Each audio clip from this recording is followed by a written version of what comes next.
जय राधा माधव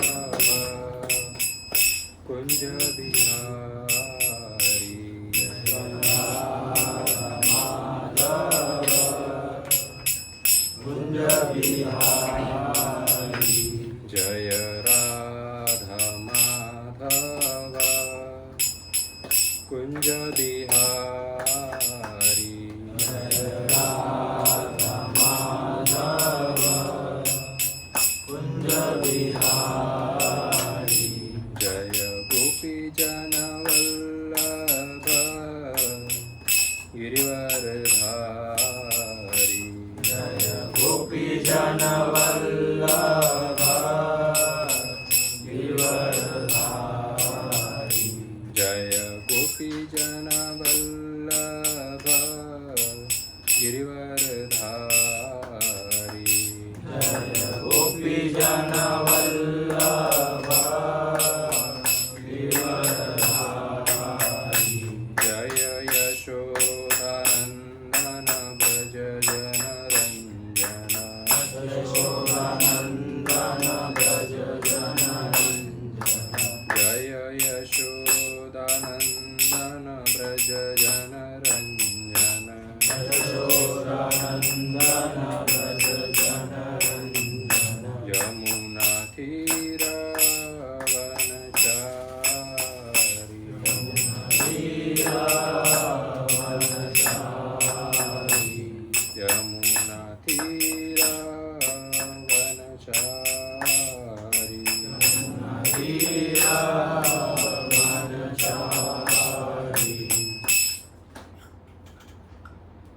जय ओम विष्णुपाद परमहंस परिव्रजकाचार्य स्तोत्र श्री डिवाइन ग्रेस अभय चरणारविंद भक्तिवेदांत स्वामी श्रील प्रभुपाद की जय जय ओम विष्णुपाद परमहंस परिव्रजकाचार्य स्तोत्र श्री डिवाइन ग्रेस भक्ति सिद्धांत सरस्वती श्रील प्रभुपाद की जय प्रेम से कहो श्री कृष्ण चैतन्य प्रभु नित्यानंद श्री अद्वैत गदाधर श्रीवासादि गौर भक्त वृंद की जय श्री श्री राधा कृष्ण गोप गोपीनाथ श्याम कुंड राधा कुंड गिरि गोवर्धन की जय रामाचार्य श्रील हरिदास ठाकुर की जय वृंदावन धाम की जय मायापुर धाम की जय जगन्नाथपुरी धाम की जय द्वारका धाम की जय भक्ति देवी की जय गंगा माई की जय यमुना माई की जय तुलसी देवी की जय समस्त भक्त वृंद की जय all glories to assembled devotees all glories to assembled devotees all glories to assembled devotees all glories to Shri Guru Gauranga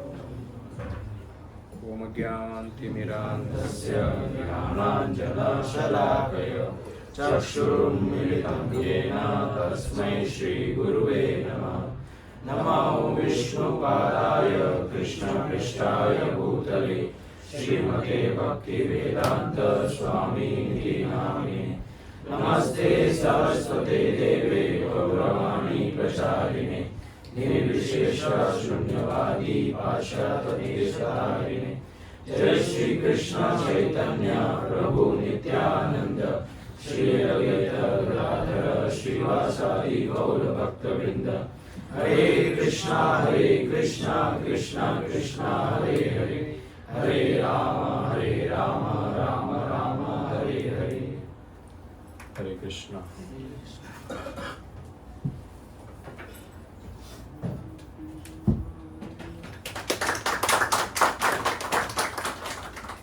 Dinesh Babu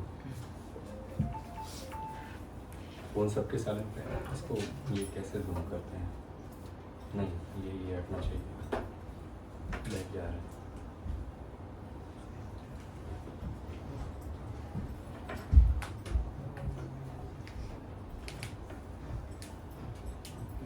thank you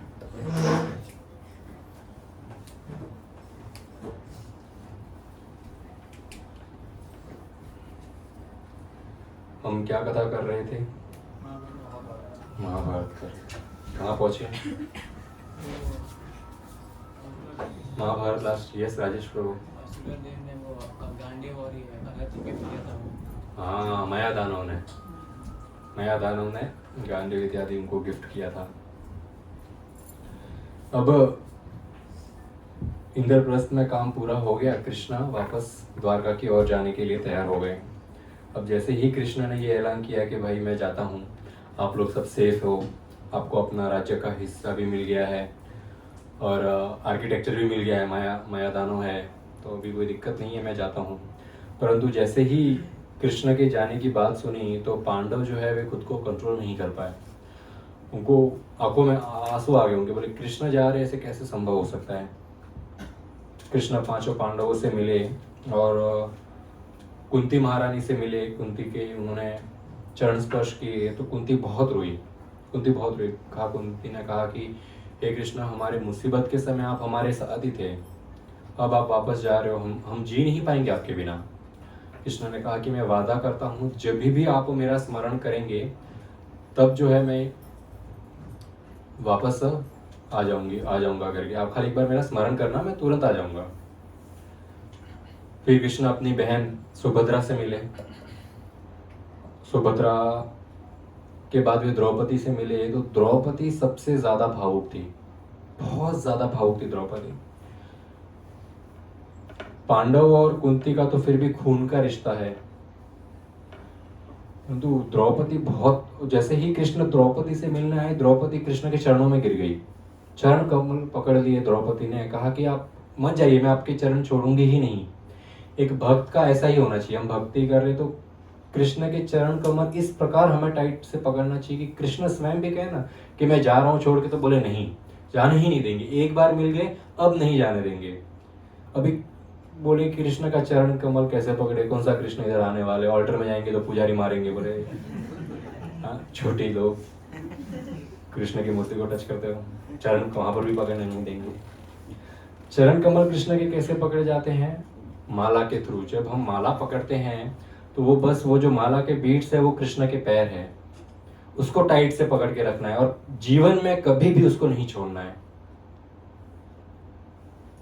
हमें पता चला एक ग्रुप में एक व्यक्ति आता है, वो अपना जप तो करता ही है, परंतु वो निरंतर उसके मुख में हरिनाम चलता ही रहता है, बस बोलते ही रहेंगे वो प्रभु हरे कृष्ण कृष्ण कृष्ण हरे हरे राम राम राम हरे हरे, हरे कृष्ण कृष्ण कृष्ण हरे हरे राम राम राम हरे हरे। जैसे भंवरा उड़ता है तो उसमें से आवाज आनी कभी बंद नहीं होती, आवाज आती रहती है।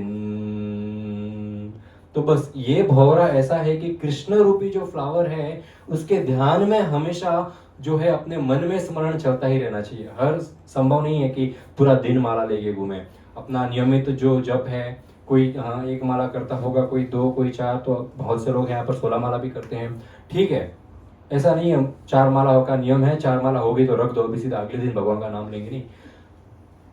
एक भक्त के मुख से सुना कि वास्तविक जप कब शुरू होता है, जब 16 माला खत्म हो जाती है, उसके बाद वास्तविक भगवान का स्मरण होता है।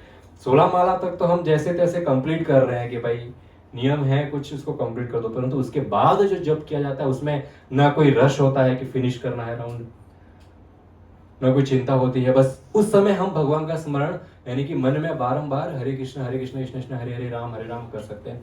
नाम जप कैसा होना चाहिए, संत तुकाराम महाराज जैसा। अरे हरिदास ने नाम जप किया तो वैश्या भी कन्वर्ट हो गई, वो भी बोलती है मैं नाम जप करूंगी, कृष्ण का नाम जप करूंगी।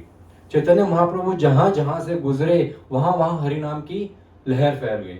संत तुकाराम महाराज ने तो ऐसा नाम जप किया, राम कृष्ण हरि राम कृष्ण हरि ऐसा जप करते थे, जिस पर्वत पे बैठते थे वो पर्वत का पत्थर गूंजता था, राम कृष्ण हरि। उनकी जब वाइफ ढूंढने जाती थी कि किस तरफ गए, तो उनको कुछ चिंता की बात नहीं थी, कोई लाइव लोकेशन नहीं चाहिए उनको कि इतना बड़ा, अभी हम में से कुछ लोग देव गए थे, हमने देखा इतने बड़े बड़े पर्वत है, पता नहीं कौन से पर्वत के कौन से गुफा में जाके बैठ के नाम जप कर रहे हैं, पता कैसे चले। तो उनकी वाइफ जो है पत्थर के माध्यम से पता चल जाता था। संत तुकाराम महाराज जिस रास्ते से जाते थे उस रास्ते के पत्थर भी राम कृष्ण हरि जप करते थे, तो पत्थर पे सुनते थे ये पत्थर से आवाज आ रही है, ये पत्थर से आवाज आ रही है, यहाँ पर बैठे। तो इस तरह कृष्ण के चरण कमल हमें पकड़ने हैं। कृष्ण ने वादा किया कि अब मैं बहुत जल्द वापस आऊंगा। अब कृष्ण रथ में चढ़ गए, रथ में चढ़े तो भी ऐसा नहीं है कि चलो हम क्या आएंगे कि घर पे मेहमान आए हैं, एक बार दरवाजे के बाहर वो पैर दे दे, कड़ी बंद, सीधा कल मिलते, फिर कभी आना, जरूर आना। तो यहाँ पर ये कृष्ण ऐसे मेहमान थे कि वो घर के बाहर रथ पर जब कृष्ण बैठे तो सारे पांडव वहां साथ में थे, और महल से जैसे जैसे वो रथ आगे बढ़ रहा था, हजारों हजारों की संख्या में वहां पे लोग इकट्ठा हो रहे थे कृष्ण को विदा करने के लिए, और अभी भी पांडव कृष्ण को छोड़ने के लिए रेडी नहीं थे। युधिष्ठिर ने कहा कि जो रथ हाँकने वाला व्यक्ति है उसको कहा तू नीचे उतर, मैं रथ हाँकूंगा जिसपे कृष्ण अभी घर जाएंगे द्वारका। तो उतर गया। वहां पर युधिष्ठिर अपने हाथ में रस्सी लेके बैठे हैं कि मैं रथ हाँकूंगा। अर्जुन छाता लेकर रथ के ऊपर चढ़ गए, कृष्ण को धूप न लगे मैं छाता लेकर खड़ा रहूंगा। भीम छाता लेकर वहां पर खड़े रहे। अर्जुन पंखा लेकर आगे, कृष्ण को गर्मी न लगे मैं पंखा करूंगा। सहदेव और नकुल राइट और लेफ्ट में खड़े हैं, बोले कोई टच नहीं करेगा कृष्ण को। मतलब आना नीचे रथ के ऊपर भाग के चढ़ जाए तो बोले दोनों साइड हम खड़े रहेंगे, लेफ्ट और राइट में। और कृष्ण मना रहे हैं कि अभी आप वापस चले जाओ, द्वारका तक छोड़ने आओगे क्या ऐसे रथ लेके? फिर तो मतलब ही क्या जाने का, तो भी नहीं रह जाता। वो मान ही नहीं रहे छोड़ने को। अभी बॉर्डर पे आ गए, इंद्रप्रस्थ के खांडवप्रस्थ के बॉर्डर पर आ गए, बोले अब तो जाओ। अब कृष्ण होते बोले अब जाओ, आप प्लीज जाओ। फाइनली उन्होंने बोला ठीक है जाते हैं। कृष्ण ने सबसे पहले तो युधिष्ठिर के पैर छुए। युधिष्ठिर उम्र में बड़े हैं, युधिष्ठिर के पैर छुए। जैसे कृष्ण युधिष्ठिर के पैरों में गिरे, दंडवत मारा युधिष्ठिर को, कृष्ण ने युधिष्ठिर को दंडवत मारा। युधिष्ठिर ने कृष्ण को उनके बाजुओं से पकड़ के उठाया। हम सोचते हैं कि कब वो टाइम आएगा कृष्ण मिलेंगे, हम कृष्ण के चरणों में गिरेंगे, कृष्ण हमको उठाएंगे। यहाँ पर कृष्ण युधिष्ठिर के चरणों में गिरे। युधिष्ठिर कृष्ण को उठा रहे कि अभी उठिए। युधिष्ठिर अपने आंखों में आंसू भरे हैं, बोले ये तो ठीक है, संसारिक नियम है कि आप उम्र में छोटे हैं तो आप मेरे पैर छू रहे हैं, वरना कृष्ण मुझे पता नहीं है कि ऐसा क्या भाग्य है, ऐसे कौन से पुण्य कर्म मैंने एक जन्म में किए रहेंगे कि आज साक्षात आप कृष्ण हमको संग दे रहे हैं, आपका संग हमको मिल रहा है। युधिष्ठिर बोलते हैं तो मतलब कोई ये ऐसा हलवा नहीं है कि आप कोई लकी नहीं है। वो कोई बोलते ना आई एम लकी, तो एक भक्त ने बोला कि नेवर, भक्तों को कभी नहीं बोलना चाहिए I am lucky. We are not lucky, we are blessed. हमारे ऊपर कृपा है इसलिए हमारे साथ अच्छा होता है, लकी नहीं है हम। युधिष्ठिर महाराज कहते हैं कि कोई तो जमाने की कृपा है कि कृष्ण हमको मिले हैं, तो आज यदि हमको भी कृष्ण मिले हैं, नाम रूप में कृष्ण मिले, भक्तों के हृदय में बैठे हुए कृष्ण भक्तों के माध्यम से हमको मिले हैं, तो वो आसान नहीं है कि ऐसे ही मिल गए, चलो कहीं पे मिले थे बोले आ जाओ प्रभु जी मंदिर, आ गए मंदिर हो गया easy. It's not that easy. हम यहाँ पर हर व्यक्ति जो बैठा है, किसी न किसी जन्म में हमने कोई ना कोई इतना अच्छा कर्म किया है, इतना अच्छा कर्म किया है कि जिसके वजह से इस जन्म में हमको भारत भूमि में जन्म मिला है। भारत भूमि में होते हुए भी सनातन धर्म में जन्म मिला है। सनातन धर्म में जन्म होते हुए भी एक सात्विक परिवार में, ऐसा परिवार में जन्म मिला है जहां सात्विक को ज्यादा महत्व दिया जाता है, जहां उपासना होती है, देवी देवताओं की पूजा होती है, सारे त्योहार मनाए जाते हैं, और उसमें भी हमको इस जन्म में कृष्ण भक्ति प्राप्त हुई है। इट्स नॉट लक, ऐसा बाय चांस नहीं हुआ। ये कोई तो जमाने के हमारे कर्म हैं जो अभी आके वो स्फुरित हुए हैं।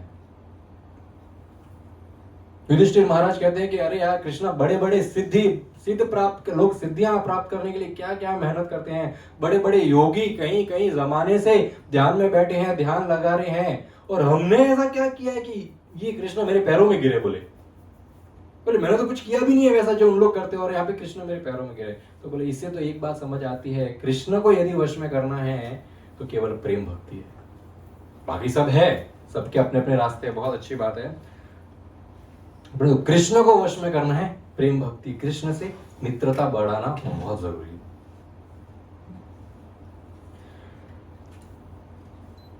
युधिष्ठिर महाराज कहते हैं कि योग करने वाले, जो सिद्धि करने वाले, वो अपने बीवी बच्चों धन माया को सबको छोड़ के चले गए। यहाँ हम एक एक भाई 2-2 3-3 शादी करके बैठे इतने बच्चे, हम तो बोले कर्मी है। युधिष्ठिर महाराज कहते हैं हम तो ग्रस्त व्यक्ति है, वॉरफेयर में मतलब आए दिन इधर हमला हो रहा है, उधर हमला हो रहा है, ये सब झगड़ों में चले हुए हैं, फिर भी कृष्ण मिल गए। कितना आसान है कृष्ण को प्राप्त करना, बस हमने उसको डिफिकल्ट बना रखा है। अब बड़ों से आशीर्वाद लेकर, छोटों को आशीर्वाद देकर, अपनों से गले मिलकर भगवान जो है वहां से विदा हो गए द्वारका के लिए। और बड़े ही भारी हृदय से, बड़े ही दुख के कारण, जैसे कोई बेटी विदाई है, बेटी की विदाई को आपके घर बहन की विदाई होती है, उसके बाद का समय कितना घर में किसने एक्सपीरियंस किया, बड़ा दुख होता है सबको, बड़ा हृदय बड़ा भारी होता है कि यार चली गई बेटी। कोई ऐसे कंस भाई होंगे बोले अच्छा हुआ चली गई, और जो कुछ रोते भी हैं लोग, भाई बहन चली गई। दुख तो वैसा अभी हम कंपेयर नहीं कर सकते, कृष्ण से वीर का दूर है जो कृष्ण से दूर होने का जो विरह है वो इस जगत में हमको तो शायद ही एक्सपीरियंस हो पाएगा, वैसे भक्ति शायद ही मिलेगी। तो हम हमारे जीवन की जो दिनचर्या उसमें जो हम दुख सहन कर सकते हैं, जो टॉप मोस्ट दुख होता है अपने परिवार का किसी व्यक्ति के चले जाना, उससे हल्का सा कंपेयर कर सकते हैं कितना दुख होता है, कितना दुख पांडवों को हुआ था जब कृष्ण छोड़ के चले गए उनको। वो वापस ये अपने महल में आके इस प्रकार उनका डेली दिनचर्या चल रहा था। माया दानव ने बहुत विशाल भव्य न्यू महल क्रिएट कर दिया था। ऐसे ऐसे पिलर, ऐसे ऐसे अंदर जेम्स लगे हैं कि मन की इच्छा के हिसाब से वो जेम्स में रोशनी कम और ज्यादा होती है। और ऐसा मेन असेंबली में तालाब बनाया था कि लग ही नहीं रहा था उसके अंदर पानी, क्रिस्टल क्लियर वाटर पानी उसके अंदर, और उसके आजू बाजू में हंस घूम रहे हैं। और वो रास्ता सीधा जाता है ऊपर की ओर, जहां पर एक ऐसा सोने का हीरो से जड़ित कमल सिंहासन बनाया था जिसके ऊपर युधिष्ठिर महाराज बैठ रहे थे। तो लगा पूरे संसार के राजा, ऑब्वियसली है राजा, पूरे संसार के राजा। और वो माया दानव ने इस महल के बाहर 8000 राक्षस पहरेदार रखे थे। उन राक्षसों को किंकर कहते हैं। ये राक्षस शरीर में विशाल काय थे, उन तीर के जैसे नोकीले उनके कान थे, रेड कलर की भयानक आंखें थी, और वो इनविजिबल रहते थे। और हमेशा बाण पे तीर ऐसा लगा हुआ ही रहता था। एक कोई मिस्टेक हो, कोई एक ऐसा वैसा व्यक्ति आप छोड़े सीधा, बस वेट नहीं करना पड़ा रही इसने गलती की, अभी निकालो, अभी लगाओ, तैयारी है, एक मिस्टेक करने की देरी, सट। ऐसे राक्षस वहां पर रखे थे। फिर माया दानव ने बहुत सारे ब्राह्मणों को भी इनवाइट किया था यहाँ पर असेंबली में रहने के लिए। फिर युधिष्ठिर महाराज सब ब्राह्मणों से आज्ञा लेते हैं, सबसे परमिशन लेते हैं गृह प्रवेश के लिए। अच्छा मुहूर्त देखते हैं गृह प्रवेश के लिए। अच्छा मुहूर्त हो जाता है, वो महल में गृह प्रवेश हो जाता है। अभी यहाँ पर युधिष्ठिर महाराज बैठे हैं, अनेकों अनेक ब्राह्मण, ऋषि, संत, मंत्री, महामंत्री, अनेक गण बैठे हैं यहाँ पर। तब वहां पर अचानक नारद मुनि की एंट्री होती है। नारायण नारायण। जैसे ही नारद मुनि वहां पर एंट्री करते हैं, सब व्यक्ति अपने आसन से खड़े हो जाते हैं। सब ऋषि मुनि, सब जो मंत्री गण थे वहां पर, जब सैनिक थे, यहाँ पे राजा थे, पांडव थे, सब अपने आसन से खड़े हो जाते हैं, नारद मुनि को बैठने के लिए आसन देते हैं। अभी ये नारद मुनि को हमारे इंडियन सिनेमा ने जो है क्लाउन बना के रख दिया। इधर की इधर करना है, चोटी ऐसे ऊपर एंटीना के जैसे लगी हुई है, आप नारायण नारायण ऐसा करके सास बहू का झगड़ा करवाना, ऐसा कॉमेडी हमारे सिनेमा ने आज तक बनाते आए हैं वो भगवान का और ऋषियों का। परंतु शास्त्र से मालूम पड़ता है नारद मुनि जो है बड़े बड़े दिग्गज भक्त ऋषि मुनि रह चुके हैं, उनके गुरु है ये। नारद मुनि ऐसे पर्सनालिटी है। कृपाचार्य को कौन प्रेम करता है? दानव। बृहस्पति को कौन प्रेम करता है? देवता। और नारद मुनि एक ऐसे व्यक्ति है जिसको दानव और देवता दोनों प्रेम करते हैं और इक्वल सम्मान करते हैं। ऐसा संसार में कोई राक्षस पैदा नहीं हुआ, कोई दानव पैदा नहीं हुआ जिसने नारद मुनि के ऊपर हत्या मतलब आक्रमण करने की कोशिश की हो। रावण ने पूरे संसार को जीत लिया, कंस ने जीत लिया, परंतु नारद मुनि के लिए सब लोग एक पैर पे खड़े। नारद मुनि, व्यासदेव, ध्रुव महाराज, प्रहलाद महाराज जैसे इत्यादि बड़े बड़े ऋषि भक्तों के और ऋषियों के गुरु है ये नारद मुनि। नारद मुनि का कार्य आग लगाना नहीं है, जिसको आजकल की भाषा में कहते हैं कि आग लगा के चले गए। नहीं, नारद मुनि का कार्य है भगवान की लीलाओं में भगवान की सहायता करना। ये अरेंजमेंट है, जैसे एक स्टेज है उसके ऊपर अरेंजमेंट करना, तो एक्टर आके अरेंजमेंट नहीं करता है, उसके पहले एक्टर के अंदर जो रहते हैं वो सारे आके जो है स्टेज के ऊपर अरेंजमेंट करते हैं, फिर एक्टर आके एक्टिंग करता है। तो ये वो भगवान के ऐसे सहायक है जो निरंतर भगवान का नाम जपते जपते आते हैं और पूरे प्लेटफॉर्म को तैयार करते हैं। आइए कृष्णा, अब आप खेलिए। अब नारद मुनि वहां पर आगे भी, नारद मुनि का अर्थ क्या है? नारद, जो किसी कोई भी व्यक्ति इनको रद्द नहीं कर सका, nobody can reject him, that is Narad.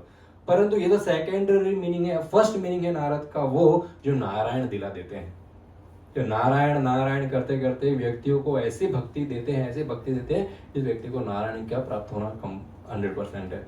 Narad का अर्थ है जो नारायण दिला दे। आते हैं नारद मुनि की बहुत अपने शास्त्रों के अनुसार उपासना करते हैं, उनकी पूजा इत्यादि, चरण कमल जो है वो धोकर अच्छे से उनको आसन देते हैं। फिर युधिष्ठिर महाराज बहुत खुश होते हैं, आप मेरे महल में आए हैं, आपको मेरा महल कैसा लगा नारद मुनि? बड़ा डेंजर महल बनाया भाई, खतरनाक महल है, ऐसे ऐसे टेक्नोलॉजी से जो आज तक इन्वेंट नहीं हुई है। तो हीरे ऐसे हैं जो मन के हिसाब से लाइटिंग, हम आजकल ऐसा है कि लाइट्स और फैन में रिमोट कंट्रोल आते हैं, लोग बहुत खुश हो, टेक्नोलॉजी है, बोले हम लोग ने प्रगति कर ली, ऐसा फोन में दबाते लाइट डीम, वहां पर खाली मन में इच्छा करनी लाइट का, तो ऐसा सेंसर होना चाहिए। हम जाने के बाद तो लाइट अपने आप चालू होगी, सेंसर लगाए तो, दूर से मन में विचार आने पर लाइट चालू हो तो मालूम बड़ी प्रगति कर रही है। तब तक सब फेल है। अभी ये बात का बड़ा युधिष्ठिर महाराज को, घमंड को या गर्व को, नारद मुनि को, नारद मुनि कैसा लगा मेरा महल, नारद मुनि देख घमंड आ रहा है बेटा। नारद मुनि है, एक टेक्निक होती है कन्वर्सेशन की, उसको बोलते हैं सैंडविच। अर्थ है कि सबसे पहले तारीफ करो, सबसे लास्ट में तारीफ करो, जो बीच में रहेगा ना उसमें सच्चाई बताओ सामने वाले को। हम कैसा भी सैंडविच ऑर्डर कर ले, ऊपर ब्रेड है नीचे ब्रेड है, हमको 100% पता है, अंदर कौन सा मसाला है वो इंपॉर्टेंट है।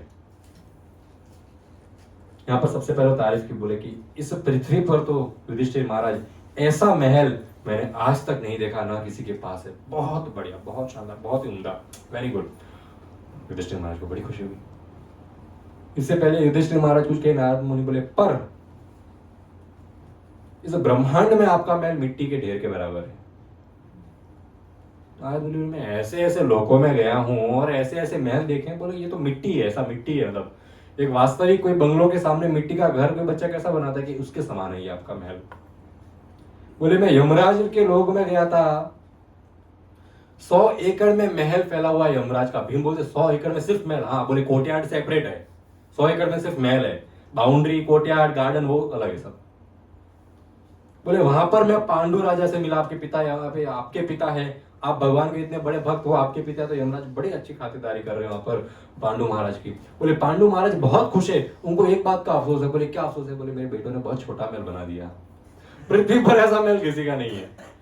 बोले महल ठीक ठाक है। बोले फिर नारद मुनि बोले यमराज से मैं इंद्र के पास गया तो इंद्र के पास 100 एकड़ में तो महल है और 50 एकड़ तो उसकी हाइट है। बोले सीलिंग के लिए 50 एकड़ किसको बोलते हैं? बोले दिखेगी भी नहीं सीलिंग, इतनी ऊपर सीलिंग है। इतना ऊपर कोई गया है? हम गए थे अभी इतना ऊपर, हम थोड़े टाइम पहले यात्रा करने के लिए गए थे जयपुर। तो जयपुर का पहाड़ नाथद्वारा गए थे, नाथद्वारा पहाड़ों में बसा हुआ है। तो हम नीचे नीचे थे, तब तक ऊपर ऊपर बादल थे और बारिश आ रही थी। हम जैसे जैसे पहाड़ के ऊपर चल रहे थे, बादल जो है हमारे कार के नीचे थे।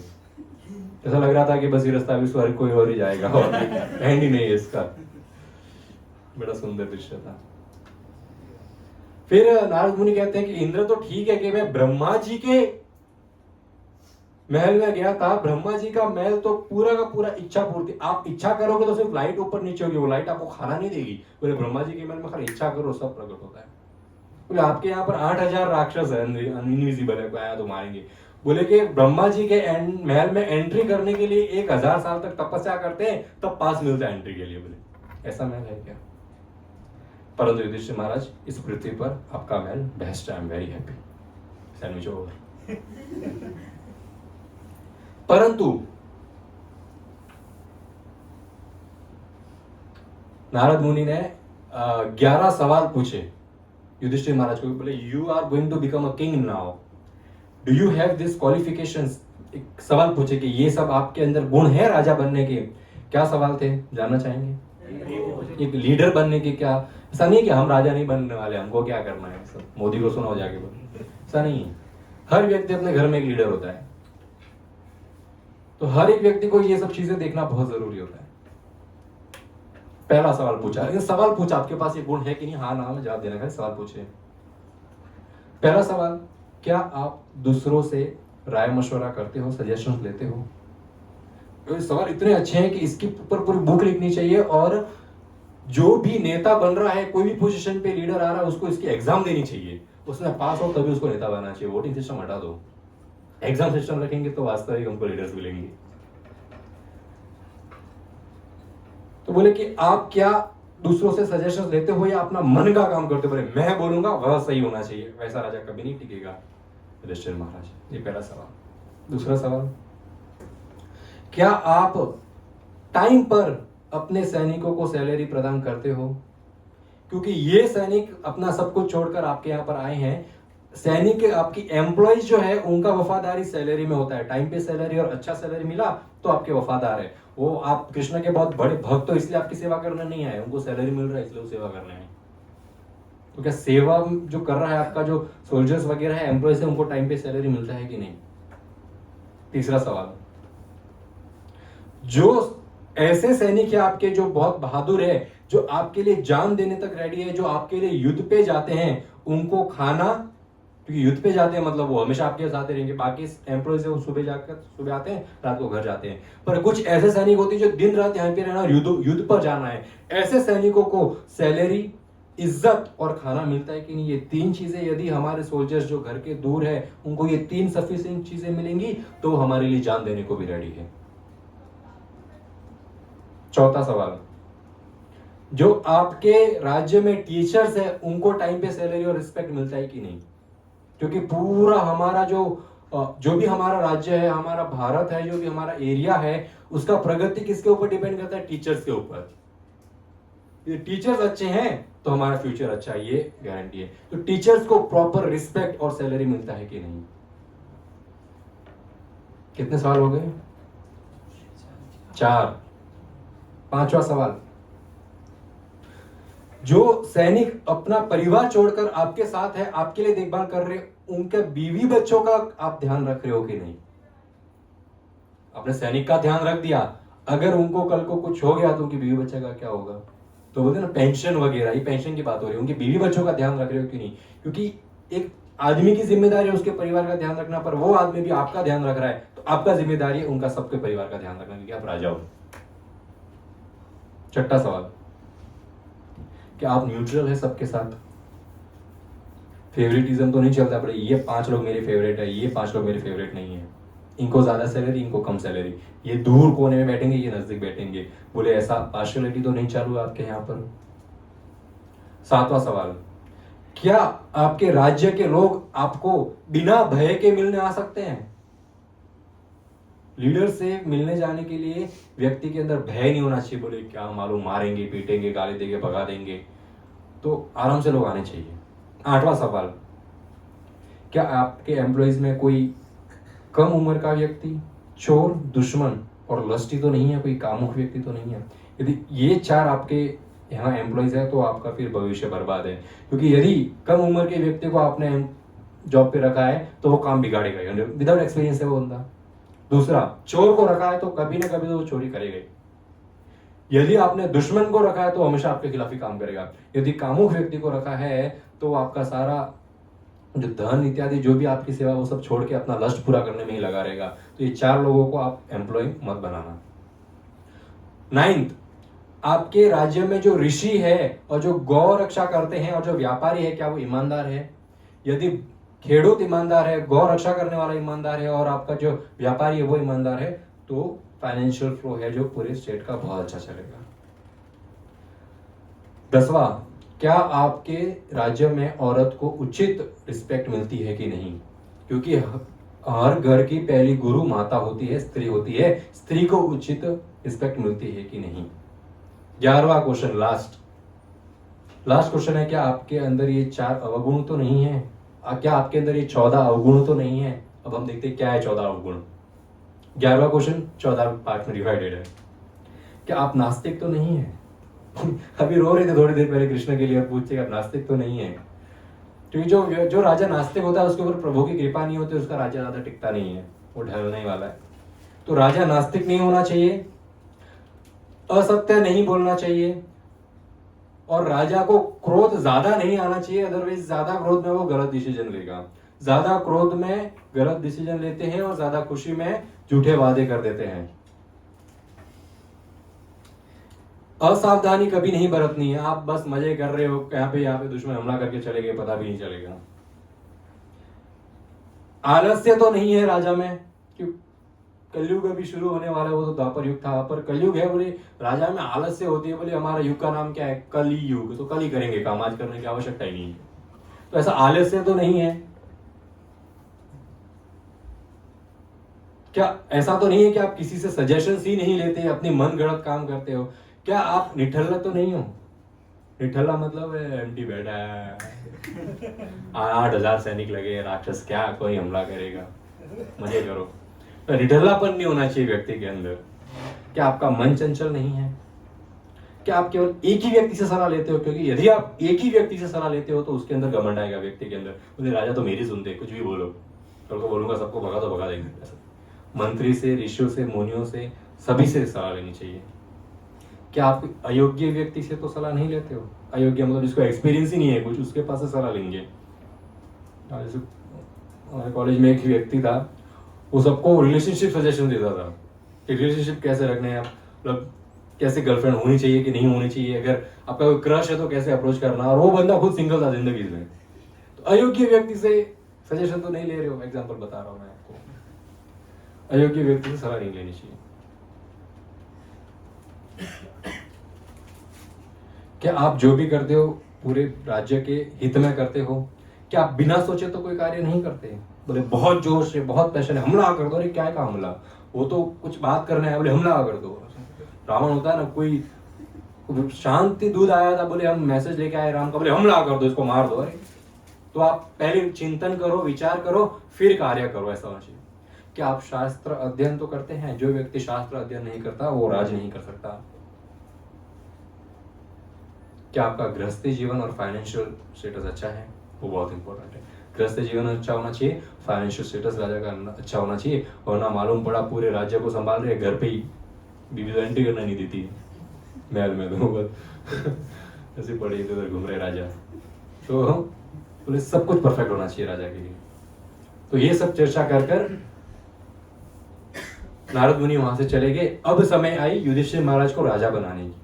अब युधिष्ठिर महाराज को राजा सिर्फ इंद्रप्रस्थ का नहीं बनाना है, उनको पूरे पृथ्वी का राजा बनाना है। पूरे पृथ्वी का राजा बनने के लिए राजसूय यज्ञ करना पड़ता है।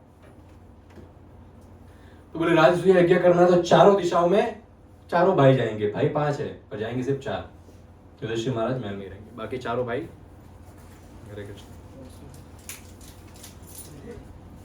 तो राजसूय यज्ञ करना है। राजसूय यज्ञ में कैसा होना चाहिए कि पूरी पृथ्वी के राजा सब युधिष्ठिर महाराज को सरेंडर होने चाहिए। एक लिखित लेटर होना चाहिए कि yes I accept Yudhishthir Maharaj as my king and I will offer my taxes every yearly monthly, जो भी टैक्सेस है हम पे करेंगे। ये लेटर सभी राजाओं का आया तो ये पूरी पृथ्वी का राजा माना जाएंगे।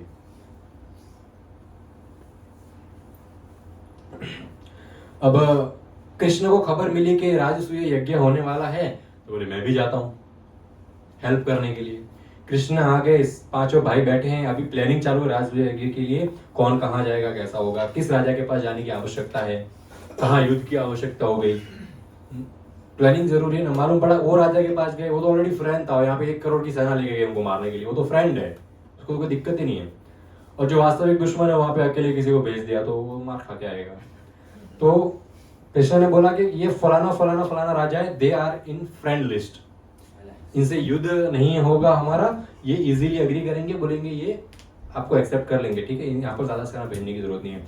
फलाना फलाना राजा है, थोड़ी आनाकानी करेंगे पर थोड़ा सा मनाने पर वो मान जाएंगे, तो वहां पर भी युद्ध करने की जरूरत नहीं है। कुछ कुछ राजा ऐसे हैं तो वहां पर भीम को भेजेंगे, पीट पाट के आ जाएंगे तो वो भी अग्री हो जाएंगे। प्लानिंग चालू ऐसा है, यहाँ पर भीम को कहाँ भेजना है, तो बोले वो भी एग्री हो जाएंगे, चलेगा। ये राजा अर्जुन के फ्रेंड है, ये राजा युधिष्ठिर के फ्रेंड है, ये भीम के फ्रेंड है, ये सहदेव के फ्रेंड है, ये नकुल के फ्रेंड है, यहाँ पर ये राक्षस है, ये राक्षस को मारने पर ये राजा आएंगे, ये राजा को मनाना है तो इसका फ्रेंड जो है वो मेरा फ्रेंड है, बोले उसको मनाएंगे तो ये भी आ जाएगा। तो इस प्रकार पूरी प्लानिंग प्लॉटिंग करके चारों भाइयों को चारों दिशा में भेज दिया। परंतु कृष्ण ने बोला एक राजा है वो नहीं मानेगा, कुछ भी कर लो, उसके अंदर 10,000 हाथियों की शक्ति भी है और वो मानेगा भी नहीं, कभी सरेंडर नहीं करेगा। तो युधिष्ठिर महाराज बोले ऐसा कौन सा राजा है भाई नहीं मानेगा? कृष्ण बोले वो है जरासंध, वो नहीं मानेगा। बोले मेरे मामा का ससुर है वो, मामा को तो मैंने पटा लिया है, मामा तो पट गए पर ससुर अभी तक नहीं पटा है, 10 बार हमले कर चुका है, मार खाया है बहुत, इसने मरवाया भी है बहुत लोगों को, पर ये नहीं सुधरेगा। तो युधिष्ठिर महाराज ने कहा कि जरा बताइए जरासंध के बारे में, क्योंकि दुश्मन पे हमला करना है तो पहले उसका वीक पॉइंट्स जानना जरूरी है। दुष्टन में तो बोले, कृष्ण ने बोला कि बहुत समय पहले एक राजा हुआ करते थे, उनका नाम था बृहद्रथ राजा, मगध देश के राजा थे। उनको कोई पुत्र नहीं था, तो हमेशा सब कुछ अच्छा था, पर मगध देश बहुत अच्छा चल रहा था, परंतु एक चिंता, पुत्र नहीं है। संसार का ये रूल है ना। अभी मैंने देखा एक व्यक्ति के मतलब 5-6 लड़के हो गए, पर उनको लड़की का इंतजार है। जिनकी 5-6 लड़कियां हैं वो लड़के का इंतजार कर रहे हैं। जिनके दोनों हैं तो उनको बड़ा घर चाहिए, जिनका बड़ा घर है उनको कार चाहिए, जिनके पास कार है उनको नौकर चाहिए, जिनके पास नौकर है उनको शांति चाहिए। जो पढ़ाई कर रहा है उसको अच्छे मार्क्स चाहिए, जिसके पास अच्छे मार्क्स है उसको जॉब चाहिए, जिसके पास जॉब है उसको बड़ी सैलरी चाहिए, जिसके पास बड़ी सैलरी है तो उसका बॉस हरामी है। जिसका बॉस अच्छा है तो घर पे शांति नहीं मिलती है। सब जगह शांति है तो मन शांत नहीं है, कुछ ना कुछ चिंता चलती रहती है। तो मन वो मांगता है जो हमारे पास नहीं है। तो ये राजा के पास सब कुछ था। संत आए, ऋषि मुनि आए, बोले आपके पास सब कुछ है, क्यों इतनी चिंता कर रहे हो पुत्र की? नहीं, पुत्र तो चाहिए। तो ये राजा मिले चंद्र कौशिक ऋषि से। चंद्र कौशिक ऋषि से प्रार्थना करी कि कुछ तो ऐसी कृपा करो कि मेरे को पुत्र हो जाए बस। तो ये चंद्र कौशिक जो ऋषि थे, इन्होंने अपनी तपस्या से एक आम था, उसके अंदर ऐसे मंत्र फूके थे और वो राजा को दिए और कहा कि ये अपनी पत्नी, जो उनकी 2 पत्नियां थी, बोले बड़ी पत्नी जो रानी है उनको ये आम खिला दो, आपको पुत्र प्राप्ति हो जाएगी। अब राजा बड़ा नैतिकवादी, बोले एक बीवी को खिलाऊंगा दूसरी बीवी नाराज हो जाएगी। बोले तो आम के 2 टुकड़े कर दिए, आधा तू खा आधा तू खा। दोनों ने खा लिया। 9 महीने हो गए, आधा बच्चा यहाँ से पैदा हुआ, आधा बच्चा वहां से पैदा हुआ। जैसे कोई रोटी को ऐसे बीच में से आधा कैसे काट देते एकदम पराठे को, एकदम परफेक्ट, आधे बच्चे पैदा हुए। बोले लो जी, आम में पावर एक ही बच्चे का था, तो वो भी मिला तो एक बच्चा, पर जैसा आम डिवाइड किया वैसा बच्चा भी डिवाइड हो गया था। लगता है अंदर ही था आम के बच्चा, डिवाइड ही हो गया। बोले क्या करें इसको? बोले जंगल में फेंक दो, ये थोड़ी कि बच्चा है, तो मरा हुआ बच्चा है, आधा आधा शरीर का टुकड़ा है। बोले इसको जंगल में फेंक दो। जंगल में फेंक दिया। अब जंगल में फेंक दिया तो जंगल में एक जरा नाम की राक्षस रहती थी। उसने अपनी शक्ति से और कुछ तंत्र मंत्र और जादू जड़ी बूटी से 2 जो हिस्से थे बच्चे के उसको जोड़ दिया और वो बच्चे के अंदर प्राण आ गए और वो रोने लग गया। अब ये जरा नाम की राक्षस थी, ये बच्चे को वापस महल में लेके गई और राजा को सौंप दिया कि ये आपका पुत्र मैंने जीवित कर दिया है। तो राजा बड़े खुश हुए। तो जरा नाम की राक्षस ने इनकी संधि करवा ली, तो इसका नाम रख लिया जरासंध। बोले ये जरासंध है और ये इसके अंदर बहुत पावर है, बहुत पावर है। बोले इनकी बेटी की शादी करनी थी ना, तो इसने पागल हाथी छोड़े थे पूरे वर्ल्ड में। बोले जो इस हाथी को मारेगा वो मेरी बेटी से शादी करेगा। बोले वो हाथी को कंस ने सूंड से पकड़ के मथुरा से ऐसा घुमा के फेंका कि वो जरासंध के पैरों में जाके गिरा वो हाथी। तब जाके इसने ये मेरे मामा से शादी करवा दी, मेरी 2 मामी आई। पर मामा बड़े कमीने, मामा को मैंने भी हाथी जैसे घुमा घुमा के मारा, वो भी जरासंध के चरणों में गिरे। जरासंध बड़े गुस्से में आया, बोले मेरे दामाद को मार दिया। तो बोले ये वो जरासंध है, बड़ा हरामी है। युधिष्ठिर महाराज बोले चलो हमला करते हैं। बोले क्या दिक्कत है, उसके पास 10,000 हाथियों का शक्ति है, तो हमारे पास बहुत ज्यादा शक्ति है। बोले चलो। कृष्ण बोला नहीं, इसको ऐसा आसानी से नहीं हरा सकते। बोले मैं इसको हमेशा भाग जाता है ये। बोले नहीं चलेगा। बोले कुछ तो तरकीब बना। बोले ये 10 बार आया, 10 बार हराया है, भाग जाता है ये एंड में। बोले ऐसे हमला करेंगे तो फिर से भाग जाएगा। अभी बोले कि इस एक जरासंध को ही क्यों हमें हराना है, रीजन क्या है? तब कृष्ण बताते हैं कि जरासंध इतना बड़ा नालायक है, ये क्या करता है, अलग अलग राज्यों में जाके राजाओं की चोरी करता है, राजाओं को उठा के लेके आता है युद्ध करके, और जैसे ही 100 राजा जमा हो जाते हैं उसके महल में, सबकी बलि चढ़ा देता है शिव जी को प्रसन्न करने के लिए। शिव जी तो क्या करना है किसी के सर का? शिव जी के गले में ऑलरेडी बहुत सारे सर लगे हुए हैं। तो ये बोले इतना अजीब आदमी है। बोले राजाओं को पकड़ पकड़ के ऐसे बलि चढ़ा रहा है, बोले पूरे संसार के। तो बोले 88 राजा फिलहाल इसकी कैद में है। अभी वो 88 राजा का हमको लेटर चाहिए कि हाँ we accept Yudhishthir as a king. तो बोले उसके पास लेटर कैसे आएगा? बोले जरासंध के अंडर है वो। तो बोले जरासंध को मारेंगे तो 88 राजा मुक्त होंगे, फिर हमारा ऐसे यज्ञ होगा। इससे पहले ये और 12 जमा कर रहे, उससे पहले हमको इसको रोकना है। इसकी शक्तियां बढ़ती जाती है। तामसिक तपस्या करने पर भी शक्तियां, तामसिक शक्तियां बढ़ती है, कोई दिक्कत नहीं है। आप लोग शुरू मत हो जाना। मालूम पड़ा बिल्डिंग से 100 लोग गायब हो रहे हैं हर महीने। कृष्ण ने कहा कि हम रूप बदलकर 3 लोग जाते हैं। कौन? मैं, अर्जुन और भीम। वे ब्राह्मण का रूप लेते हैं और जरासंध को मिलने जाते हैं, इसको छल से मारेंगे। इसलिए कृष्ण का नाम ही है छलिया, तो छल से मारेंगे। बोले चलो, तीनों निकल गए। अभी इस जरासंध के महल के बाहर एक पर्वत था, उसका नाम था चैत्य पर्वत। चैत्य पर्वत की जो छोटी थी ऊपर, उसकी रोज पूजा करते थे ये जरासंध के जो राज्य के लोग थे। ये रोज इस चैत्य पर्वत की पूजा करते थे। ये इनके लिए देवी देवता कुल सब था। वो रोज सुबह उठते थे घर से और पूजा करते थे। अब ये तीनों ब्राह्मण हमारे छल रूप में आए हैं, अर्जुन, भीम और कृष्णा। बोले चलो पहले पर्वत पर जाते हैं। पर्वत पे जाकर पर्वत को तोड़ दिया उन्होंने रातों रात। अगले दिन सुबह लोग दिया लेकर आए तो पर्वत ही गायब है। बोले कहाँ गए? छोटी कहाँ गई? बोले पर्वत की। किसको दिया घुमाए? बोले समझ ही नहीं आ रहा ये क्या हो गया। तो वहां से देखा, ऊपर से 3 ब्राह्मण आ रहे हैं। ब्राह्मण है तो कुछ कर भी नहीं सकते, ब्राह्मण आ रहे हैं। जरासंध के महल में जाने के 2 रास्ते, one was for general people, one was for Jarasandh. एक रास्ते सिर्फ जरासंध, वीआईपी एंट्री होती है ना साहब, एक सिर्फ वीआईपी आएंगे, एक जनरल लोग आएंगे। तो वीआईपी एंट्री था, वहां पर तो बड़े सैनिक वगैरह थे। तो इन तीनों ने वहां पर आकर इन तीनों सैनिकों को मारकूट करके अंदर घुस गए वीआईपी एंट्री से। तीनों वीआईपी एंट्री से अंदर घुसे तो देखा फ्लावर्स की मार्केट ढूंढी। फ्लावर मार्केट में जो गार्लैंड थे, बोले गार्लैंड बनाए और एक दूसरे को ही पहना दिए तीनों ने। मुबारक हो, मुबारक हो। आपस में तीनों गार्लैंड पहन लिए। जरासंध ये सब नोटिस कर रहा है, बोले बड़े अजीब ब्राह्मण है। पर्वत तोड़ दिया, वीआईपी गेट से एंट्री कर रहे हैं और खुद को ही माला ले लेके पहना रहे हैं। बोले इतने घमंडी। पर अभी ब्राह्मण है तो ब्राह्मण की तो सब कोई रिस्पेक्ट करता। जरासंध गया, हाथ जोड़ा, ब्राह्मणों नमस्कार नमस्कार नमस्कार।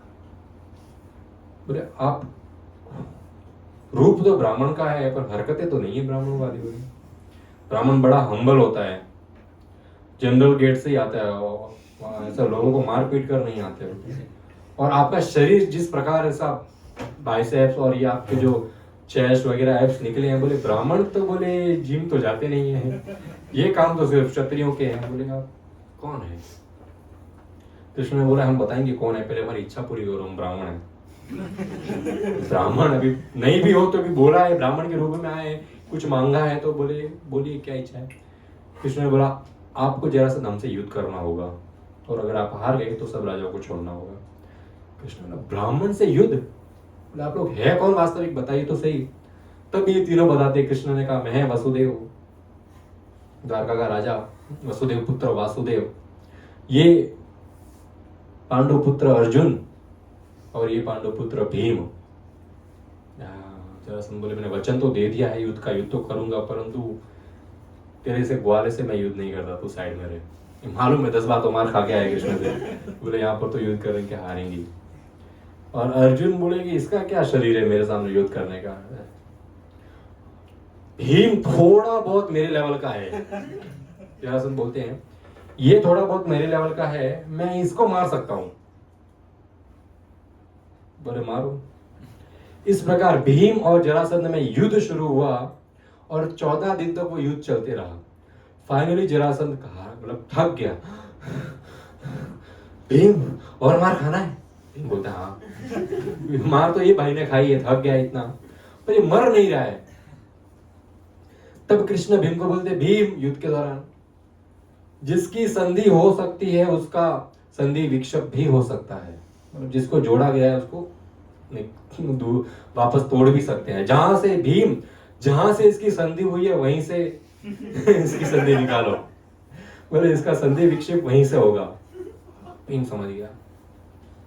भीम ने एक पैर के ऊपर तो जरासंध के अपना पैर रखा, दूसरा पैर पकड़ के खींचा और फेंका, तुरंत जुड़ गया। 4-5 बार तोड़ तोड़ के इसको फेंका, पर ये वापस जुड़ गया। फिर कृष्ण कहते हैं भीम, संधि विक्षेप जब हो जाता है तो उसको अपोजिट को पता नहीं संस्कृत में क्या कहते हैं, विपरीत दिशाओं में, संस्कृत महाशय, विपरीत दिशाओं में फेंको। यदि किसी की संधि हमने तोड़ी है और उसको विपरीत दिशा में यदि फेंका जाए तो उसकी संधि वापस नहीं होगी। और इस बार और भीम ने उसको बीच से फाड़ दिया, एक को इधर फेंका, एक को उधर फेंका। फाइनली जरासंध मर गया। 88 राजा बाहर आए अपने कैद से और उनको फिर लेटर बोले साइन कर दो सर, वापस आपके महल आएंगे, करेंगे, इधर ही हो जाएगा सब काम। तो वो राजा बड़े खुश हुए, बड़े कृतज्ञ थे, कृष्ण के हाथ पैर जोड़े, सबके हाथ पैर जोड़े, बोले कि we accept Yudhishthir Maharaj as our king and thank you for saving us. Jarasandh का बेटा सहदेव बाहर आया घर से।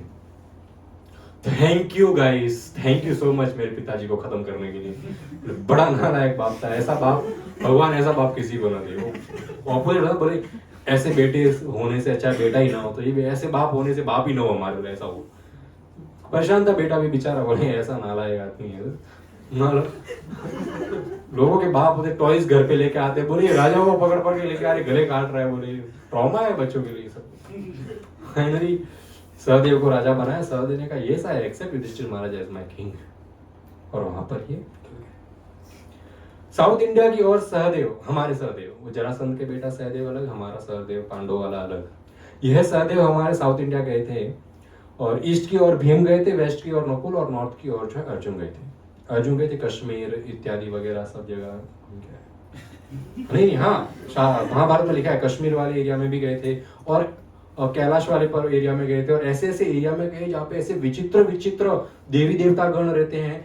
एक तो ऐसी पूरी प्रजाति का देश था, आप लोग मानोगे नहीं, जो यक्ष स्त्रियां होती हैं, वो इंसान से उनका पुत्र प्राप्त हुआ, तो हाफ डिवाइन बीइंग्स थे वो, न पूरी तरह से। यक्ष इज लाइक डिवाइन बीइंग, हम इंसान इज लाइक रेगुलर बीइंग, तो डिवाइन और रेगुलर का हाफ डिवाइन बीइंग्स आए थे, ये इनका पूरा देश था। और एक तो हरिसंध नाम का भी कोई जगह था, वहां पर भी अर्जुन पहुंचे। अभी वो तो ऐसा देश था कि व्यक्ति उसको देख भी नहीं सकता है। अभी अपनी भाषा में को तो आप लोग ने जो भी ये ब्लैक पैंथर देखी ना आप लोग, किसने तो ब्लैक पैंथर का जो एरिया है क्या बोलते हैं उसको, वकांडा, वहां पर कैसे कोई देख नहीं सकता पर एग्जिस्ट करता है। तो ऐसे वास्तविक रिल्म्स है जो हमारे पृथ्वी पर एग्जिस्ट करते पर हम देख नहीं सकते, वहां पर जा नहीं सकते। You need some special talent to go there. I don't know, मैं गया नहीं हूँ। तो भीम वहां पर पहुंचे तो बड़े बड़े भयानक भयानक बड़े बड़े सैनिक खड़े थे वहां पर एंट्री के गेट पे। अभी मालूम भी नहीं पड़ रहा ये एंट्री का गेट है, पर दे वर स्टैंडिंग देयर। अर्जुन ने कहा अर्जुन आप यहाँ पर आए हो, आप हमारे देश में एंट्री ही नहीं कर पाओगे। कोई व्यक्ति हमारे देश में एंट्री ही नहीं कर सकता है, देख भी नहीं सकता है, क्या एंट्री करेगा। और let's assume somehow you entered, यदि किसी तरह से आपने अगर अर्जुन एंट्री कर दी हमारे देश में, किसी एक व्यक्ति को भी आप नहीं मार पाओगे। ऐसे ऐसे हमारे यहाँ लोग हैं, किसी को नहीं मार सकते। But Arjun, you are Yudhishthir's brother and Krishna's friend, so we accept your brother as our king. ये लो लेटर, हमको कोई लेन देना नहीं है, वी आर हैप्पी ना, लेटर ले लो, और बहुत सारे गिफ्ट भी दे दिए, ठीक है, go away, we accept it. इस प्रकार अलग अलग महाभारत वास्तविक पढ़ेंगे तो एकदम अलग ही है महाभारत। तो बहुत ईस्ट में भीम गए थे, तो भीम गए शिशुपाल के घर। शिशुपाल नाम सुना आपने? शिशुपाल को भीम की बहुत सेवा की शिशुपाल ने, कई दिनों तक घर पे भीम को रखा, बहुत खातिरदारी की, बोले yes I accept Yudhishthir Maharaj as my king, और शिशुपाल भी का लेटर आ गया।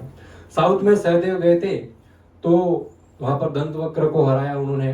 फिर किष्किंधा पहुंचे, वहां पर 7 दिन तक वहां के राजा से युद्ध किया उन्होंने। फिर महेशमती पहुंचे तो वहां पर के जो राजा थे, वो राजा अग्निदेव के फ्रेंड थे।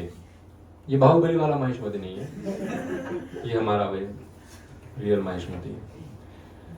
तो यहाँ पर राजा युद्ध करने के लिए गए, तो सहदेव ने महसूस किया कि हमारे सारे सैनिक जल रहे हैं धीरे धीरे।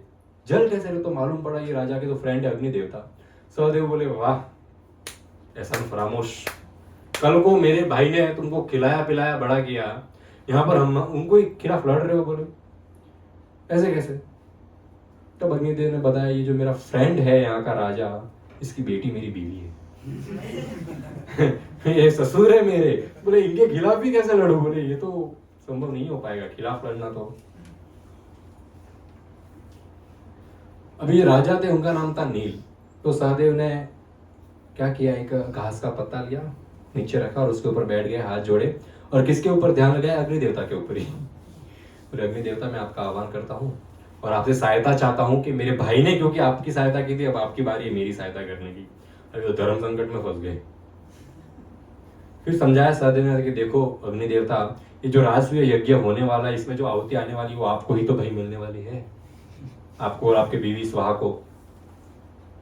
तो बोले क्या, आपका तो विन विन सिचुएशन है दोनों जगह से। बोले तब अग्नि देवता समझे और अपने ससुर नील जी को समझाया, और वहां पर भी उनका संधि हो गया और वहां पे लेटर मिल गया कि yes we accept him as a king. फिर फर्दर साउथ में सहदेव गए तो वे लंका पहुंच गए, तो वहां पे विभीषण से मिले। अभी ये हम जो प्रेजेंट टाइम में लंका देखते हैं, ये लंका सेपरेट है, जो वास्तविक लंका है वो सेपरेट है हमारे पृथ्वी के साउथ में, वो अलग है, हम वहां पे भी जा शायद नहीं जा सकते। तो वो लंका में आज भी विभीषण चिरंजीवी है, 7 चिरंजीवी में से एक विभीषण है, तो वे आज भी वहां पर रूल कर रहे हैं। तो वहां पर पहुंचे और विभीषण ने भी एक्सेप्ट किया कि we accept Yudhishthir Maharaj as our king. ठीक है, इस प्रकार सभी दिशाओं से जो है लेटर्स आ गए थे, सभी लोग जो है युधिष्ठिर महाराज को अपना राजा घोषित करने के लिए रेडी थे। अब युधिष्ठिर महाराज बोलते कृष्णा, जब सब जगह से लेटर आ गए तो you should become a king of entire planet. Krishna बोला I am happy with Dwarka, आप राजा बनिए, आप राज गाइड करिए, आई विल सपोर्ट यू, मेरे को राजा नहीं बनना। ठीक है, अभी यज्ञ की तैयारी शुरू की। तो पहले शुद्धि, स्थान शुद्धि किया गया, पवित्र जल लाए, हर जगह छिड़के गए, ब्राह्मण आए बहुत सारे, और मंत्र उच्चारण हो रहे हैं हर जगह, वेद पुराण का उच्चारण हो रहा है, शुद्धिकरण हो रहा है, सिटिंग अरेंजमेंट किया गया, अलग अलग डिपार्टमेंट्स दिए गए सेवा के लिए। जैसे दुर्योधन, अभी कौरव भी आए हैं, अभी भाई राजा बनने वाला है, तो न चाहते हुए भी आए हैं, सेवा तो करनी पड़ती है। हाँ, तो दुर्योधन आए हैं तो वो गिफ्ट्स एक्सेप्ट करने का काम दुर्योधन का था, और दुशासन का काम था कि फूड सप्लाई कम नहीं होना चाहिए। द्रोणा और भीष्म पितामह का काम था ओवरऑल मैनेजमेंट, कोई काम बराबर कर रहा है कि नहीं वो भी देखना है। हाँ, तो विदुर का काम था चैरिटी बराबर सब ब्राह्मणों को दी जा रही है कि नहीं, उनके पोजीशन के हिसाब से। कृपाचार्य का काम था कि जो ज्वेल्स जेम्स वगैरह हीरे मोती गिफ्ट में आ रहे हैं उनको संभाल के रखना है। कृष्ण का काम था कि जितने ब्राह्मण आ रहे हैं सबके पैर धोने। जब ब्राह्मण आने लगे और कृष्ण सबके पैर धो रहे हैं तो नारद मुनि शौक हो गए, बोले देखो ये भगवान है, बोले अपने भक्तों के पैर तक धोने के लिए रेडी है। बोले ऐसा व्यक्ति होना चाहिए सेवा भावी, जो सीनियर है उसका भाव होना चाहिए सेवा के तब टाइम पे कि वात्सल्य भाव से सेवा करनी है। सीनियर सेवा करे वात्सल्य भाव से, जूनियर सेवा करे रिस्पेक्ट के भाव से, कि बोले ये सारे मेरे सीनियर है, मैं जूनियर हूं, I should serve, I should help them. और सीनियर को फिर घमंड नहीं होना चाहिए, इन लोग काम करेंगे, आई एम द सीनियर, मैं तो आसन पे बैठूं। सीनियर का भाव है कि वो भी उनको गाइड करे, सपोर्ट करे और हेल्प करे। तो यहाँ पर वो कृष्ण प्रैक्टिकल दिखा रहे हैं। नारद मुनि कहते हैं सबके पूजनीय कृष्ण दूसरों की पूजा कर रहे हैं। He is the best, Krishna is the best. Krishna की ग्लोरिफिकेशन हर जगह होने लगी, कृष्ण की ग्लोरिफिकेशन हो रही थी, सब खुश थे, परंतु एक व्यक्ति वहां अंदर ही अंदर जल रहा था, शिशुपाल। सब ठीक है, एक्सेप्ट युधिष्ठिर एज किंग, बोले इसकी तारीफ क्यों हो रही है इधर, इसकी तारीफ सुनने आया हूं मैं इधर, इसका गुणगान क्यों हो रहा है, इतने सारे लोग बैठे हैं और तुम लोग ये ग्वाले की तारीफ कर रहे हो। बोले नालायक है ये ग्वाला, बोले बड़ा बदमाश आदमी है, बोले ये इसको खुद को पता नहीं क्षत्रिय के ग्वाला है, इसके पिता कौन है इसको खुद को पता नहीं है। सब लोग ब्लेम लगाने लगे। हम महाभारत पढ़ेंगे तो बहुत भद्दा उसने बोला है वास्तविक में, तो हम सब यहाँ पर उच्चारण अभी नहीं कर पाएंगे। भीष्म बड़े गुस्सा हो गए, अभी तो शिशुपाल का गुस्सा शुरू हुआ है खाली। भीष्म बड़े गुस्सा हो गए, बोले मार दूंगा मैं इसको इधर ही। एक तो इसको मैं लेके आया हूँ, फिर घर पे गया था 15 दिन, इसने मेरी सेवा की, ठीक है, इसलिए मैं इसको लेके आया हूँ। तो यहाँ पर ये ऐसे कर रहा है, तो भीष्म पितामह ने भीष्म को रोका, बोले ठीक है मेहमान है, अभी देखो शुद्धिकरण हुआ स्थान का, अभी खून खराबा होगा, सब स्थान अशुद्ध हो जाएगी। अभी ये जो राजसूय यज्ञ है इसका कुछ नियम होता है, यदि ये यज्ञ आप कर रहे हो, अभी सब राजाओं को हराना है, यदि आप एक राजा को भी नहीं हरा पाए ना, एक राजा को भी, तो राक्षस आके आपको खा जाएंगे। यदि सब राजाओं को हरा दिया, अभी यज्ञ शुरू होने वाला है, यज्ञ में कोई विपदा आई तो राक्षस आके आपको खा जाएंगे। खून खराबा हुआ, कुछ गलती हुई कुछ भी, यहाँ पर तो राक्षस आपको खा जाएंगे। इतना डिफिकल्ट है राजसूय यज्ञ, इतना परफेक्शन होना चाहिए यज्ञ में। और यहाँ पर ये चिल्ली शुरू कर रहा है बंदा। होता है ना, हर परिवार में ऐसा होता है, अच्छे प्रॉपर माहौल होता है शादी का, कोई एक निकल के आता है शिशुपाल, मैं नहीं आऊंगा, मेरे को मनाओ, मेरे को 3-4 बार लेने आओ, गाड़ी बुलाओ।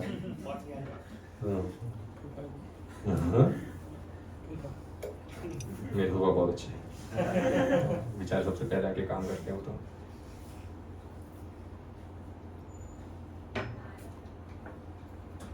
तो हमारे ये शिशुपाल फूफा बड़े गुस्सा हो गए। तो अभी शांत किया, तो शिशुपाल को भी शांत किया, उसके साथी थे उन्होंने, भीम को भी शांत किया। अब अर्घ्य पूजा, यज्ञ शुरू होने के पहले उस स्थान पर जो सर्वश्रेष्ठ व्यक्ति है उसका अर्घ्य पूजा होना चाहिए।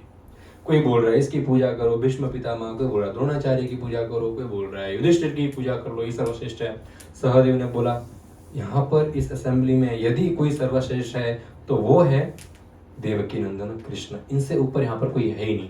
जैसे ही सहदेव ने ये कहा, सभी लोग एग्री किए, ताली पीटे, बोले yes, Krishna is the best, Krishna is the supreme, यही परम पुरुषोत्तम भगवान है, इनकी ही अर्घ्य पूजा होना चाहिए। और जैसे ये हुआ, शिशुपाल और गुस्सा हो गया कि सब के सब इधर नालायक, इतने साधु बैठे हैं, इतने महान महान व्यक्ति बैठे हैं, ये ग्वाले के बातों में आगे तुम लोग, ये तो छलिया ही है। बोले किसकी भी पूजा कर लो पर इसकी पूजा नहीं होने दूंगा मैं, कृष्ण की पूजा नहीं होने दूंगा। बोले विधाता का भी क्या खेल है, देखो कहां को कल ये गांव में भेड़ बकरियां चरा रहा था और आज यहाँ राजा बन के बैठा है, सब लोग इसकी पूजा कर रहे हैं। बोले बेवकूफ लड़का है, सबको अपने जाल में फंसा रहा है। कृष्ण को बोलते कृष्णा इन लोग तो बेवकूफ है, तेरे में अक्ल नहीं है, तू क्यों एक्सेप्ट कर रहा है इतना रिस्पेक्ट, कृष्ण को बोलते हैं। फिर पता है शिशुपाल क्या बोलते हैं, कृष्णा तो उस कुत्ते के जैसा है जो यज्ञ में से घी चुरा के जाकर चाटता है। ये तो मैं कम से कम जो हो सक रहा है वो बोल रहा हूं। यहाँ पर महाभारत आप रीड करेंगे तो आपको समझ में आएगा। 99 गालियां दी है उन्होंने कृष्ण को, बोल रहे कि you are like a dog licking ghee from yagya kund. किसी को पता ही नहीं चला तो शादीशुदा है कि कुंवारा है।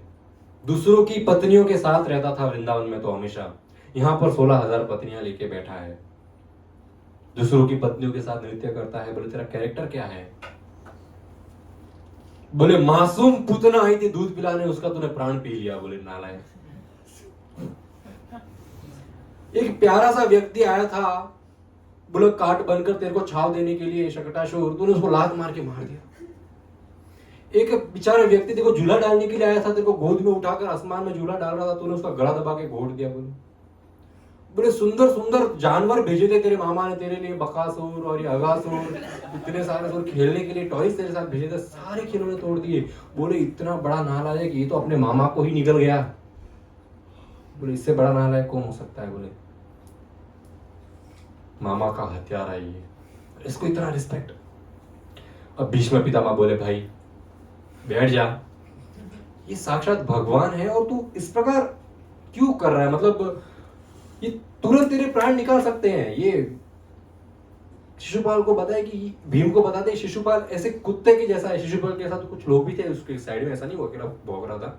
तो उसके साथ और भी बोले कि ये सब लोग कुत्तों के समान, एक सोए हुए शेर को के ऊपर भौंक रहे हैं, अभी शेर जागा तो ये सब मर जाएंगे। पर कृष्ण मार नहीं रहे इसको अभी तक, देखो कृष्ण का बड़प्पन है ये। तो बोले तू बैठ जा, मत कर ये सब। शिशु बोले ये मेरे को मारेगा। बोले शिशुपाल के प्राण सिर्फ शिशुपाल ही निकाल सकता है और कोई नहीं निकाल सकता है, इतना घमंड है उसमें। वहां से ये कहकर शिशुपाल निकल गया। बोले मैं जा रहा हूं यहां से, मैं नहीं एक्सेप्ट करूंगा ये। सहदेव बड़े गुस्से में क्रोधित हो गए और अपना पैर उठाया सहदेव ने।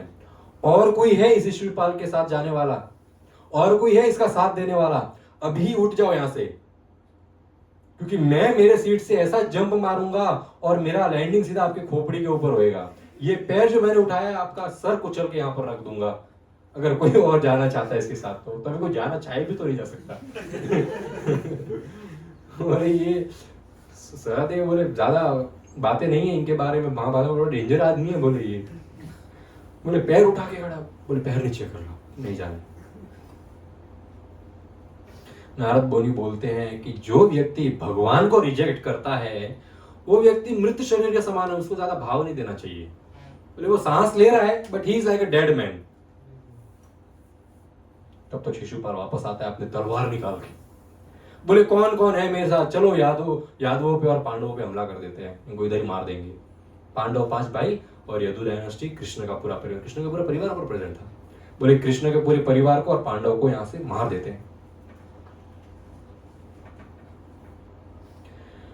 अभी युधिष्ठिर महाराज भीष्म पितामह को कहते हैं, भीष्म पितामह मैं क्या करूं, आप जरा बताइए, मैं नहीं चाहता ये यज्ञ में ऐसा खून खराबा हो, और सब ना मस्त अरेंजमेंट है, जो घर का बड़ा होता है, जिसके घर में प्रोग्राम होता है, उसको तो शांति रखनी पड़ती है, बाकी लोग भले झगड़ा करें।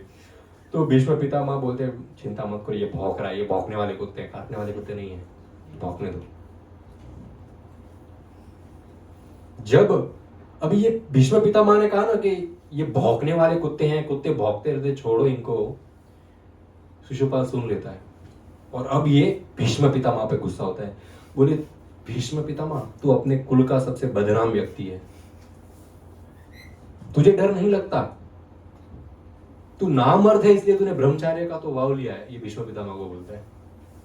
तूने व्रत लिया ना कि तो जीवन भर ब्रह्मचार्य रहेगा क्योंकि तू नामर्द है। और भीष्म पितामह तुम्हारे जुबान के 100 टुकड़े होने चाहिए, तुम्हारी जुबान ऐसी है। ये जो सारे पांडव कौरव तुमको फॉलो कर रहे हैं, सारे के सारे अंधे, और तुम उनके लीडर भी अंधे, ब्लाइंड फॉलोइंग ब्लाइंड। भीम से रहा नहीं गया, भीष्म पितामह का इतना बेइज्जती, भीम खड़ा हुआ, बोले अब तो मैं इसको पीट दूंगा। भीष्म पितामह बोले भाई रुक जाओ, अभी पीटम पिटाई अभी नहीं करनी है। शिशुपाल बोलते क्यों रोक के रखा है, भीष्म को आने दो, भीम को आने दो, मैं इसको सबक सिखाता हूँ। अभी वो अपने ही मौत को बुला रहा है, बोले भीम को आने दो। भीष्म को पता नहीं भीष्म पितामह ने रोक के रखा ताकि तू न मारे। बोले डर गए, भीम डर गए, बस बैठ गए वहां पर। अब भीम कैसे बोले कि मैं भीष्म पितामह रोक के रखे यहाँ पर। कृष्ण की पूजा शुरू किया, जैसे ही कृष्ण की पूजा शुरू की ये वापस भौंकने शुरू हो गया। बोले इतना ज्ञान दिया मैंने सबको अभी, पर सबके सब अज्ञानी। बोले ज्ञान देने के बाद भी तुम लोग के अभी तक आंखें नहीं खुली, बोले इसकी पूजा बंद करो। तुम जिसको भगवान मानते हो, बोले कि इस व्यक्ति को तुम क्या, जो भी इस व्यक्ति को भगवान, इस कृष्ण की जो पूजा करता है वो जीवन भर दुखी रहता है। बोले शास्त्र उठा के देख लो, जो कृष्ण का भक्त है वो बेचारा हमेशा दुखी रहा है। बोले ये बेरहम है, ये रहम नहीं करता अपने भक्तों के ऊपर, क्यों इसकी पूजा करना चाहते हो। जो कृष्ण को अपने जीवन में लाता है, ना उसकी लाइफस्टाइल बनती है ना हेयर स्टाइल बनती है। बोले भगवे पहन के लोग घूमते हैं बोले इसके भक्ति में, तो बोले छोड़ो कृष्ण को, बोले इज नथिंग। बोले ये कृष्ण तुमको मार के रहेगा एक दिन। शिशुपाल बोलता है मैं तुम लोगों को स्टोरी बताता हूं, लेकिन मेरी बात मानो, हर बड़ा व्यक्ति बड़ा नहीं होता। बोले एक हंस का बहुत बड़ा ग्रुप था, उसमें एक वृद्ध हंस था। अब वो वृद्ध हंस क्या करता, सारे हंस जो अंडे देते थे ना, वो वृद्ध हंस के अंडर प्रोटेक्शन के लिए रखते थे, और बाकी वो जो खाना खाने के लिए हंस वगैरह जाते थे तो ये वृद्ध हंस के ऊपर भरोसा करके सारे अंडे इसकी निगरानी में रखते थे, और जो वापस आते तो सारे अंडे गायब हो जाते, तो खा लेते थे। तो ये वृद्ध हंस बोलता था बोले शेर खा गया, मैं अकेला कैसे रोकता। कई दिन ऐसा हुआ, फिर एक बार हंसों ने सोचा कि हमको देखना चाहिए कैसा शेर आता है।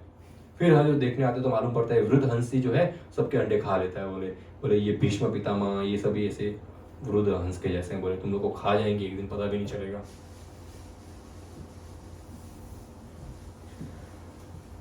अब युधिष्ठिर महाराज भीष्म पितामह को बोलते भीष्म पितामह ये बंदा है कौन, पहले तो ये बताओ, इतना उड़ रहा है, शिशुपाल की हिस्ट्री बताओ, हु इज शिशुपाल।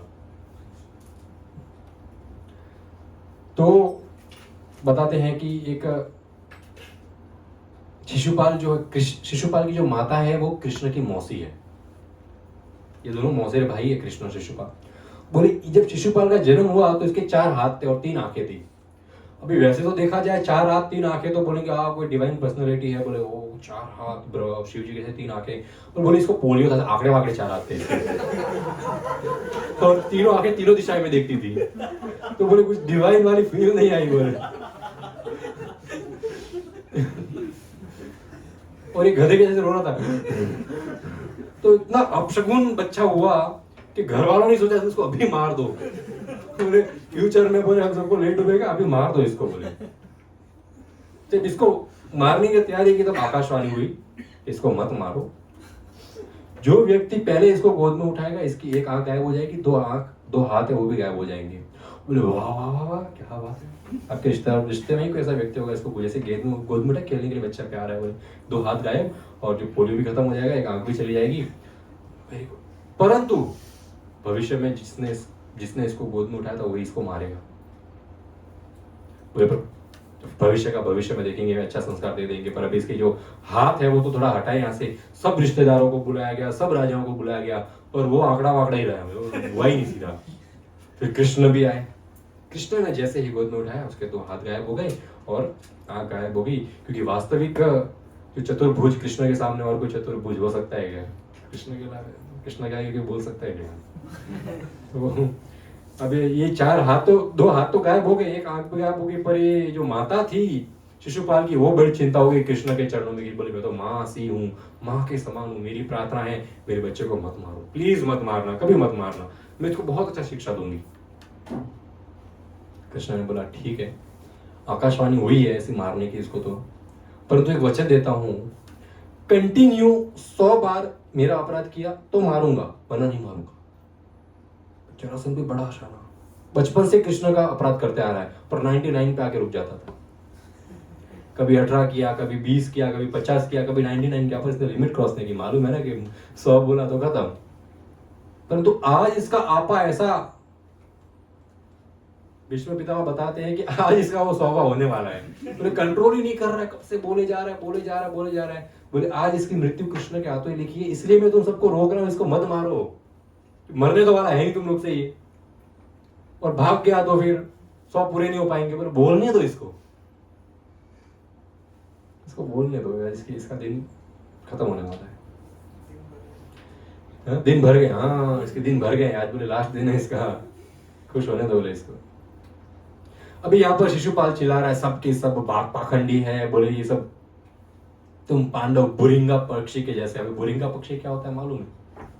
बुरिंगा पक्षी ऐसा होता है जो राजा को सलाह देता है कि हमेशा सावधान रहो, सतर्क रहो, और खुद जो है शेर के दांत में फंसा हुआ मांस लेके खाता है। बोले उसका एटीट्यूड है, कभी भी मृत्यु आ सकती है। बोले तुम सब वैसे हो, यहाँ पर तुम सब राजाओं को बुलाए हो ये बोलकर के Yudhishthir is your king and we will protect you, पर तुम लोग खुद तो जो है शेर के मुंह से मांस निकाल के खा रहे हो कृष्ण के। बोले कब तुमको चबा जाएगा पता नहीं चलेगा।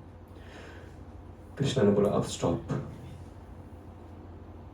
कृष्ण ने बोला भाई तूने बहुत बोल दिया, तूने गलतियां बहुत की है। अभी कृष्ण ने बोला कि अभी लोगों को पता नहीं है तू कौन है शिशुपाल, तेरा कैलेंडर खोलूंगा यहाँ पर। कृष्ण ने फिर इसके अवगुण बताने शुरू किए कि किस प्रकार एक बार द्वारका में यज्ञ करना था, तब ये घोड़े चुरा के भाग गया था शिशुपाल, और जब मैं द्वारका में नहीं था तो इसने आधी द्वारका नगरी जला दी और लोगों को जला दिया था। अक्रूर की पत्नी को किडनैप करके लेके गया था ये, और इस प्रकार कई बड़े बड़े राजाओं के वहां हम चोरी डकाती करते हुए लोगों की पत्नियां चोरी करके लेके जाता था। बोले रेपिस्ट।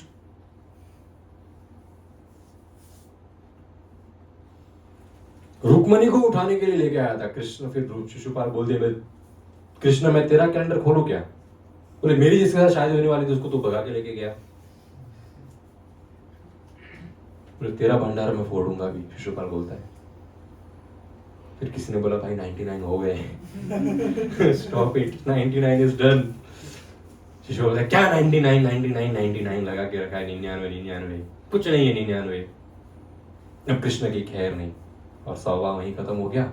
कृष्ण ने अपना सुदर्शन चक्र का आह्वान किया, सुदर्शन चक्र वहां प्रकट हुए और तुरंत सुदर्शन चक्र छोड़ा, शिशुपाल का गला वहीं से कट गया और शिशुपाल के शरीर से एक दिव्य आत्मा प्रकट हुई, कृष्ण के आगे खड़ी हुई। उसने दिव्य कृष्ण की अर्घ पूजा की, क्योंकि आत्मा तो वास्तविक कृष्ण की सदैव दास रहती है।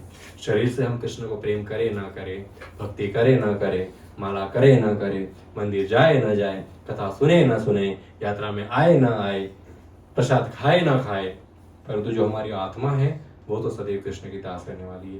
अंत में जैसे शिशुपाल का शरीर छूटा, 2 तरीके शरीर छोड़ने के, एक तो भीष्म पितामह है, एक शिशुपाल है।